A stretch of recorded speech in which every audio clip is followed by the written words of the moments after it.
That's the highlight of my Thursday. Thank you. There you go. I might wear a different one next week, you know.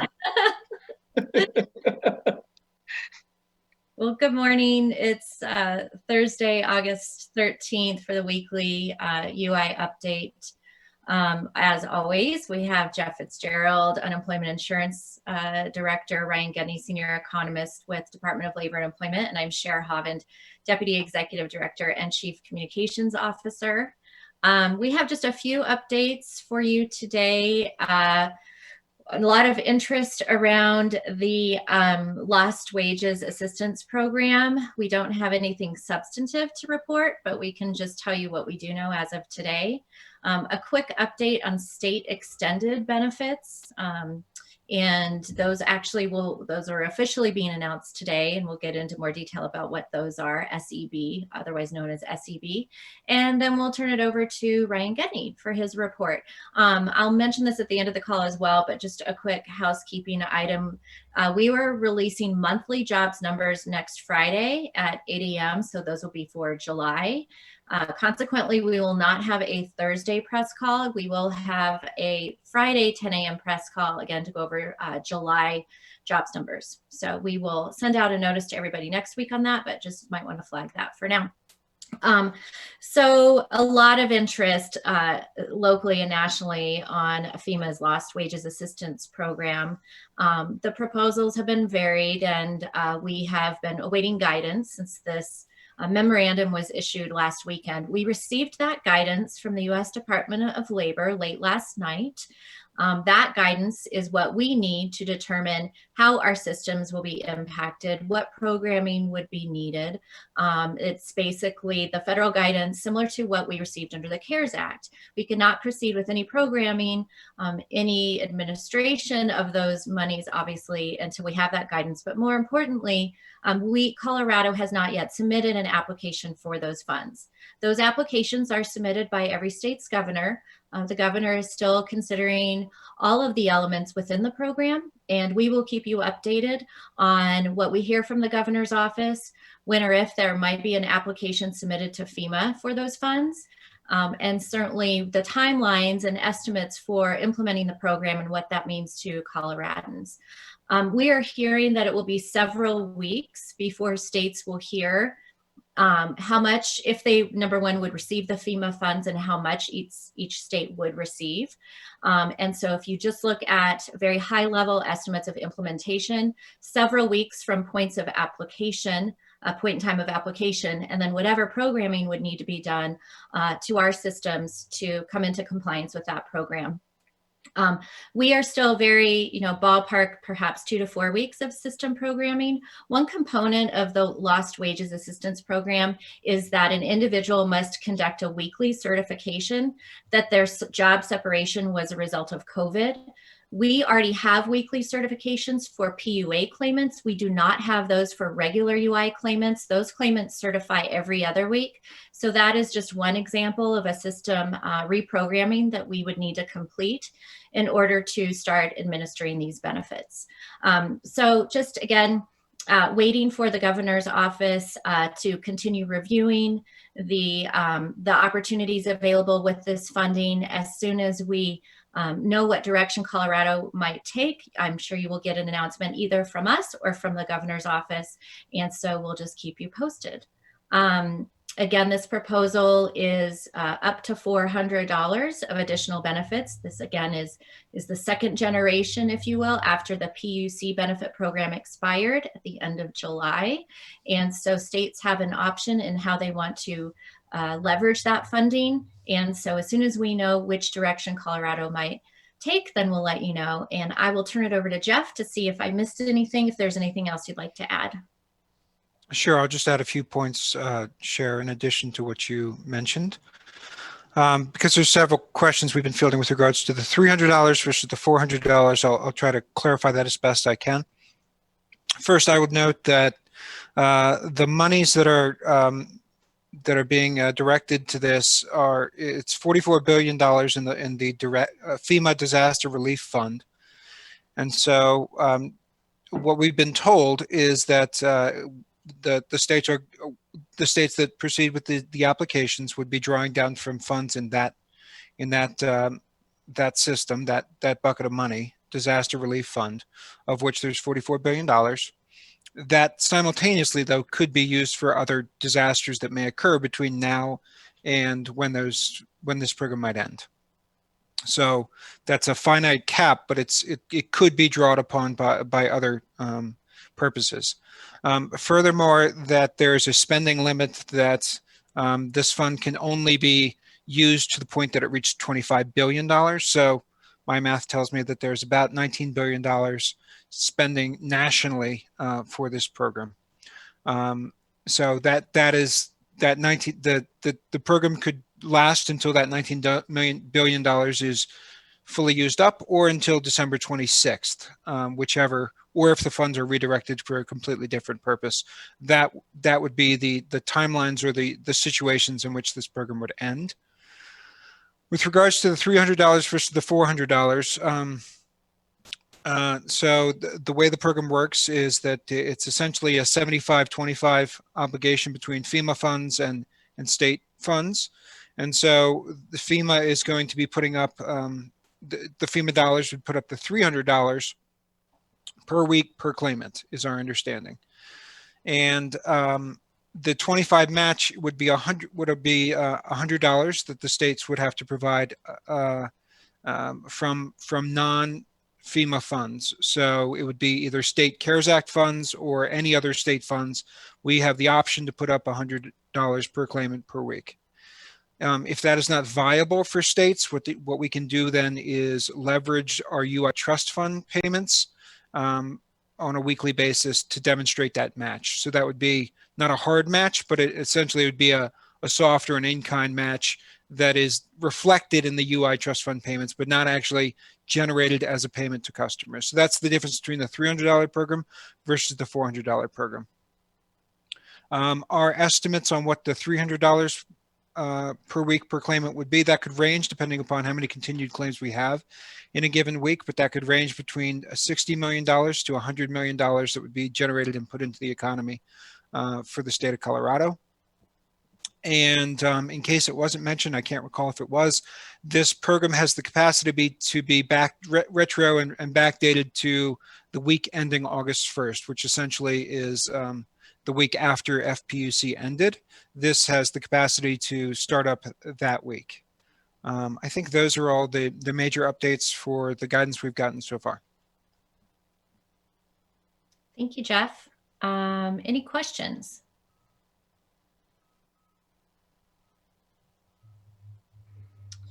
Okay, let's move into state extended benefits. And I think, let's back up to Charles.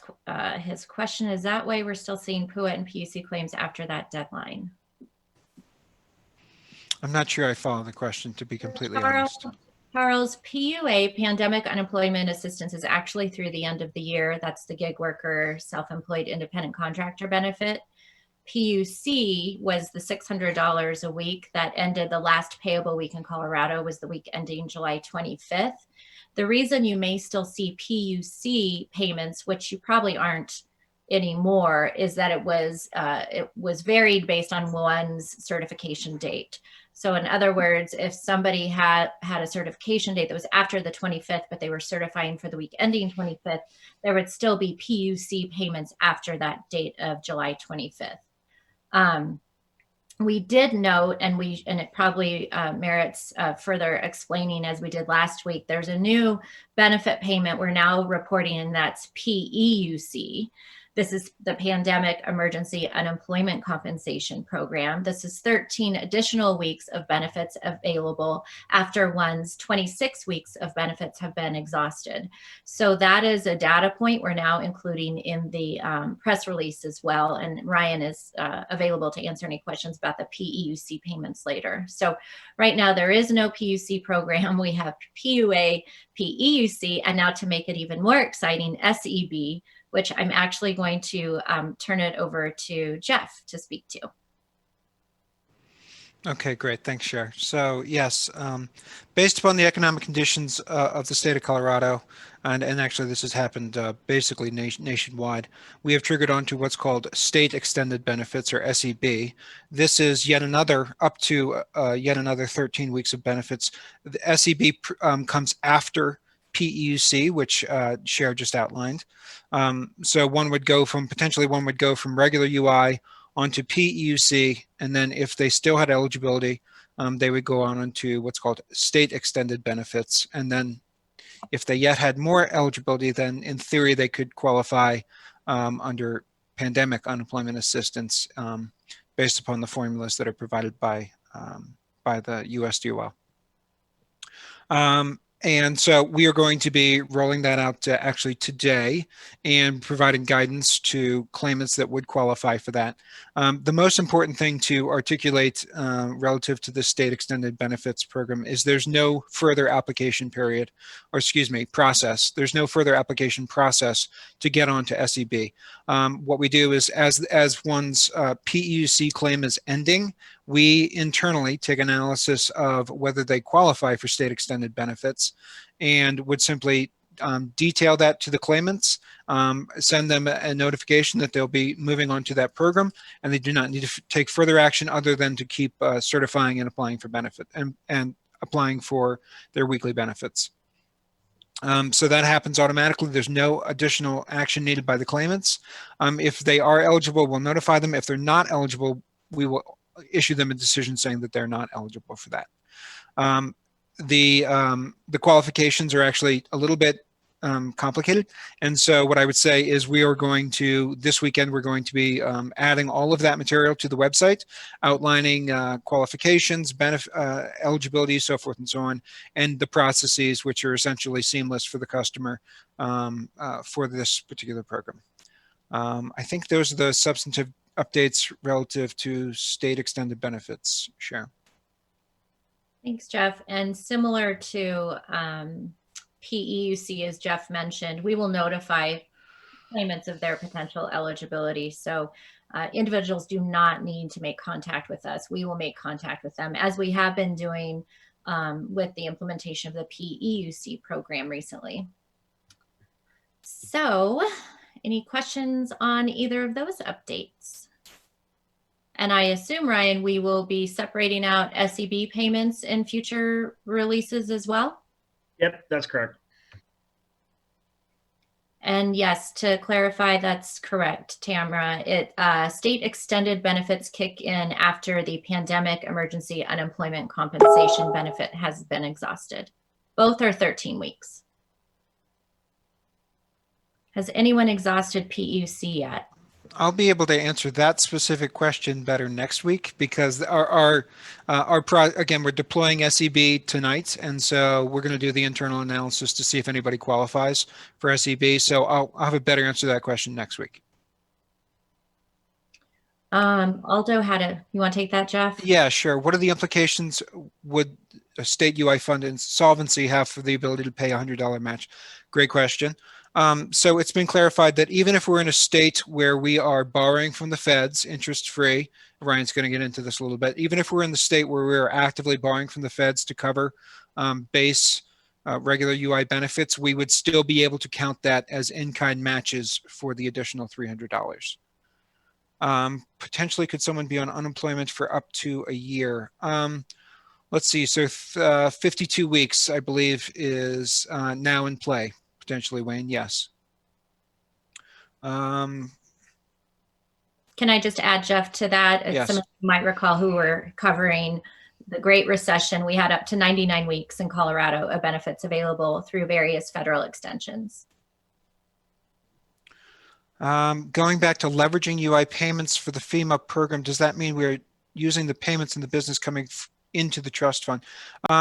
Yes, but I want to clarify, it's no additional cost. These are already funds that are flowing out of the trust fund to cover regular UI first 26 weeks base payments. So there is not additional expenditures coming out of the trust fund to cover this $100 per person per week.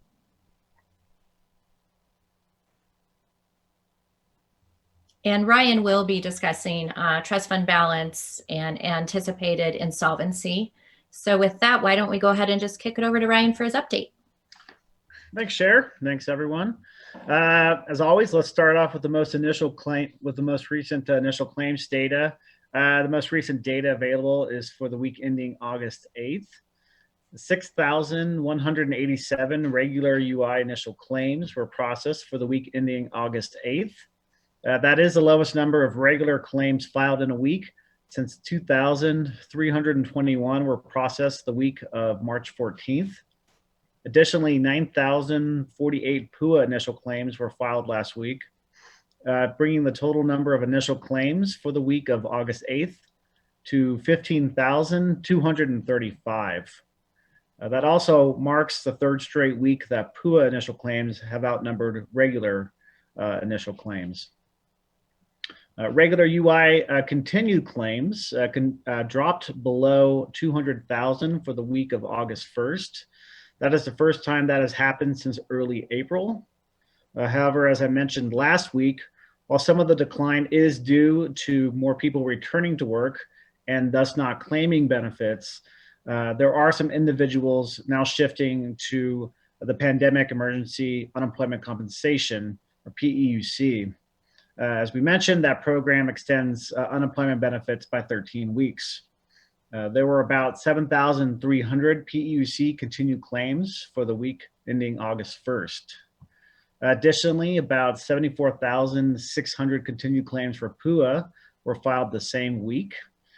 In total, there were close to 281,000 continued claims for the week of August 1st, which is 30,000 less than the week prior. The department paid out a little over $70 million in regular UI benefits for the week of August 8th and almost $7 million to PEUC claimants. Less than $20 million was paid out in pandemic unemployment assistance or PUA benefits. That's the lowest weekly total for that program since it began a week ending April 25th.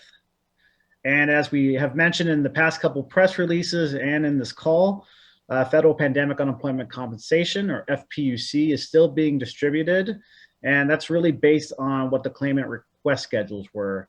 $75 million in FPUC was paid out for the week of August 8th, which is about half the amount we had seen in prior weeks. And I expect less than $15 million in FPUC to be distributed the week ending August 15th.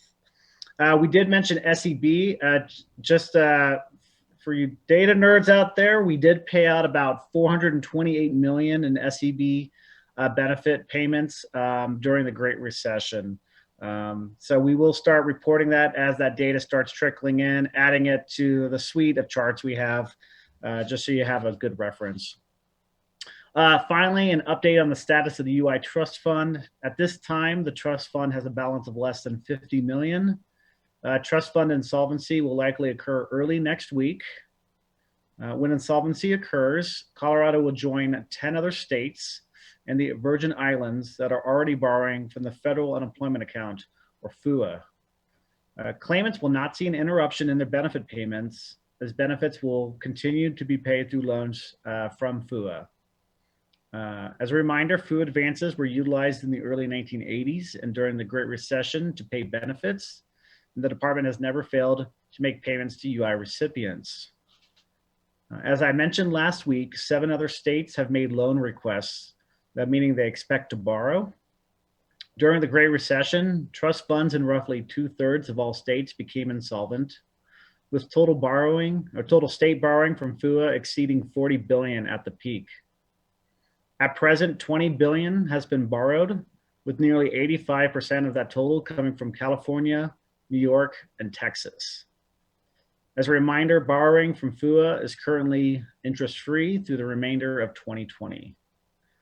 And that's my talking points. Not seeing any additional questions, I'll kick it back to Cher, and happy to answer any questions y'all might have. Thanks.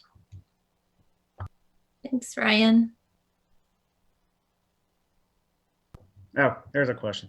Tamara, it's, we've kind of see PUA claims bounce up and down the last couple weeks. as I've said before, it's difficult to really assess what's driving PUA activity. We don't have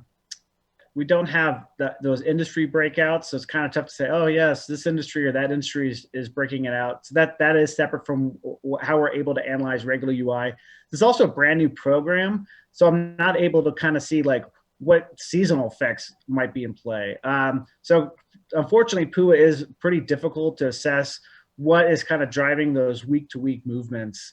Additionally, as we talked about at the very beginning, way back in April, this is kind of a nebulous group in terms of it's really kind of hard to pin down what's our total universe, what's our total population of potential PUA recipients. So I think all those factors do make it tough to kind of gauge PUA activity.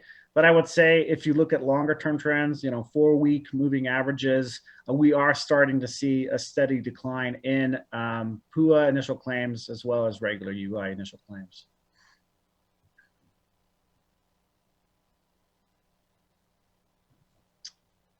How do you want to cover these next two questions? So Ryan, do you want to speak to, we could talk about our bonding structure when we borrowed previously during the Great Recession. I don't know that we've landed on any repayment plan, but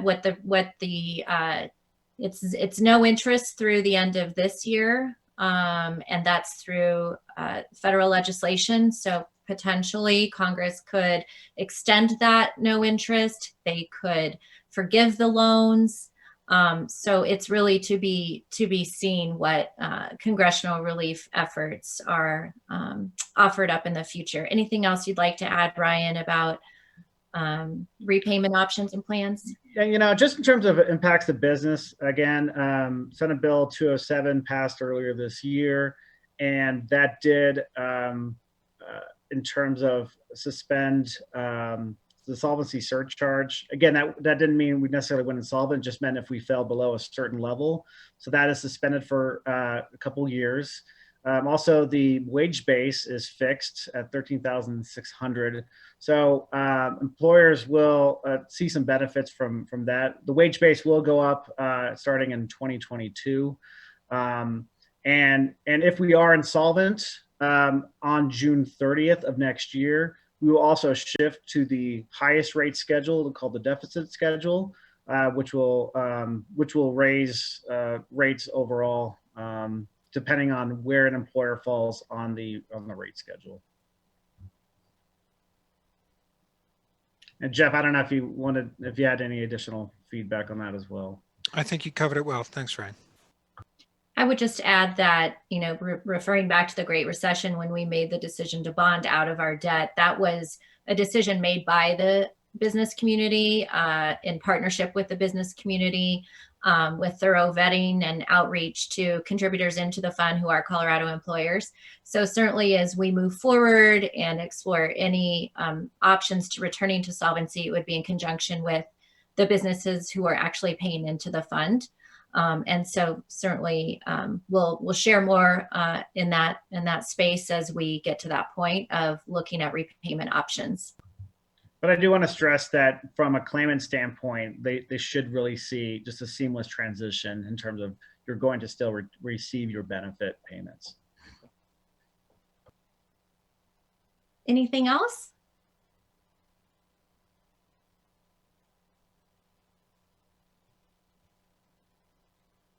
Update on fraud stuff. Nothing significant from the last time we spoke last week. Yeah, it is a broad question, so I'm going to give you a broad answer. We continue to work hard on stopping fraud at the front door, meaning make sure the best way to deal with fraud is to prevent it from coming in. We're working nationally and locally with law enforcement partners to identify schemes and upgrade the systems or maneuver the systems in a way that helps to deter fraud. So that work continues, it's something we will be focused on essentially for the balance of a lot of the CARES Act provisions, and so we're poised to do that.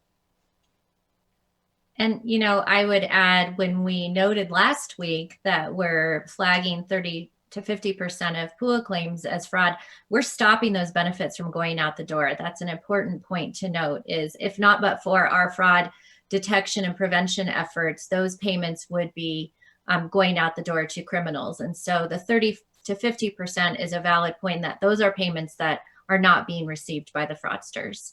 I would just add one other thing about fraud. We amended our report fraud form on our website at coloradoui.gov, and we still see a pretty large incident of individuals who have never filed for unemployment receiving a Relia card. It's very clear now how you can report those situations to us.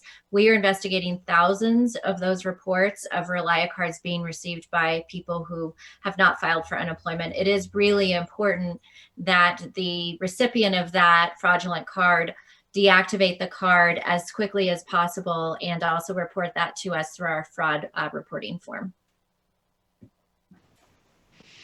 I'm going to just try and tackle some of these questions, Cher.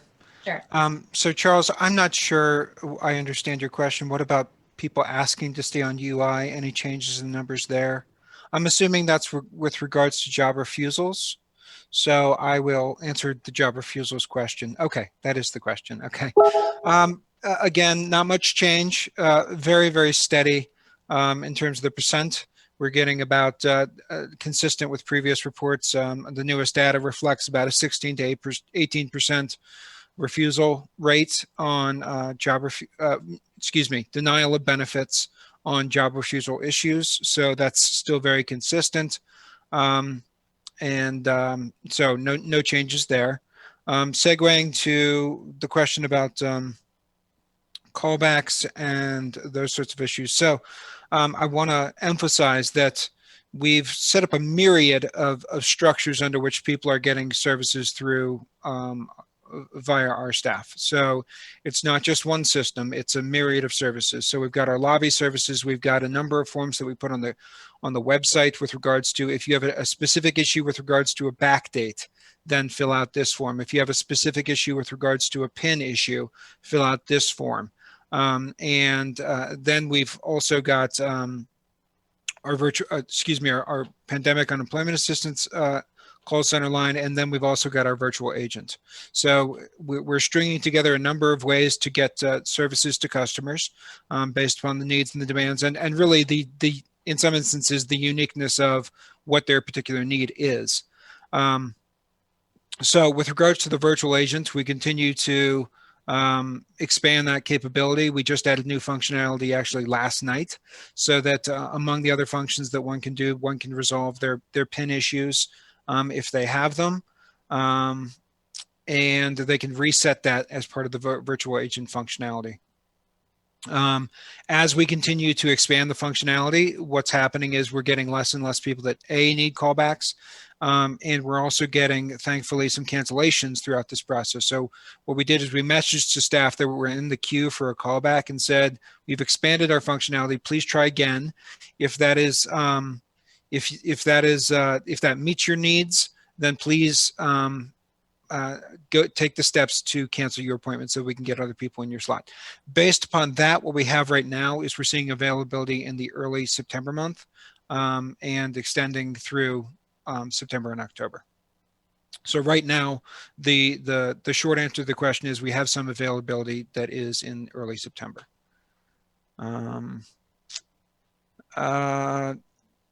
Ryan, do you want to talk about the weekly average? I think you would know that better than me.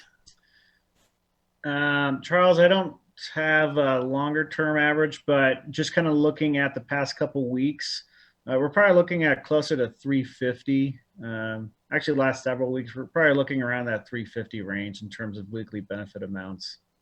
Again, a lot of that's going to drive kind of what industry that person is or what occupation and kind of what those earnings are and how that determines the weekly benefit amount.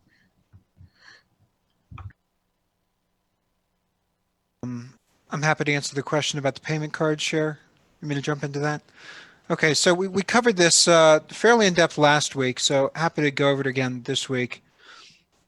Yes, what we're seeing is a number of schemes that involve stolen identities, and in some instances, they're using either random addresses or the actual address of the claimant And what's happening is they are most likely setting up payment accounts, but at the same time, a Relia card, which is our primary debit card, is also being sent to the individual that did not file the claim.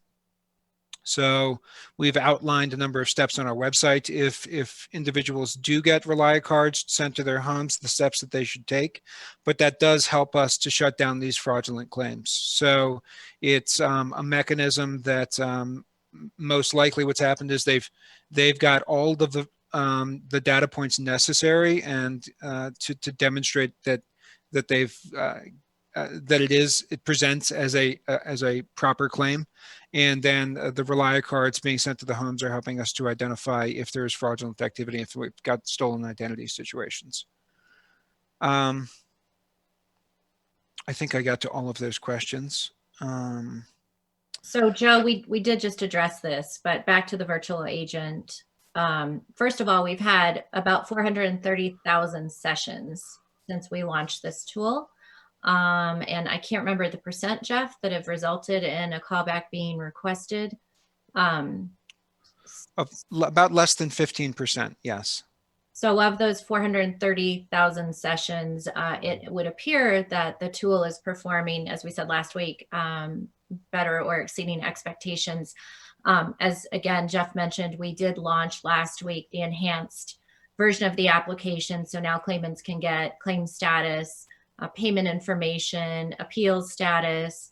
And the idea is because it does connect directly to their claim, and those are the most frequently asked questions that we used to see coming into the call center, that we're able to address those without any agent, actual live agent interaction.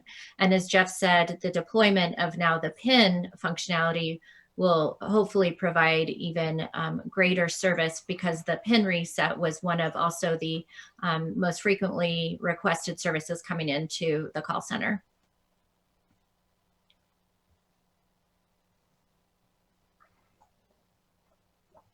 I think, and Joe, as we mentioned, appointments are scheduled early September at this point for callbacks. Any other questions?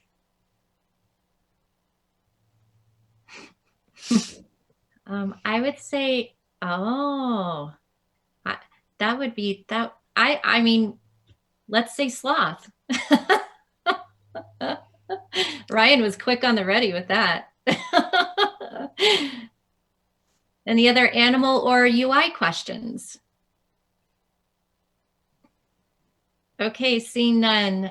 We do have a requirement per the guidance, actually it's statutory, it's in state statute on SEB and federal requirements that we broadcast the availability of the state extended benefits program. So you'll be seeing a press release from us later today that summarizes what we addressed in today's call. Again, no action is required by the claimant. But certainly want to know now, have folks know that now there are even more benefits available to Coloradans who are out of work. And so with that, if there are no other questions, we'll go ahead and conclude the call. As a reminder, next week, there will be no Thursday call. We'll be releasing July numbers on Friday at 8 a.m. with the press call at 10 a.m. With that, thank you so much. Have a great day and weekend.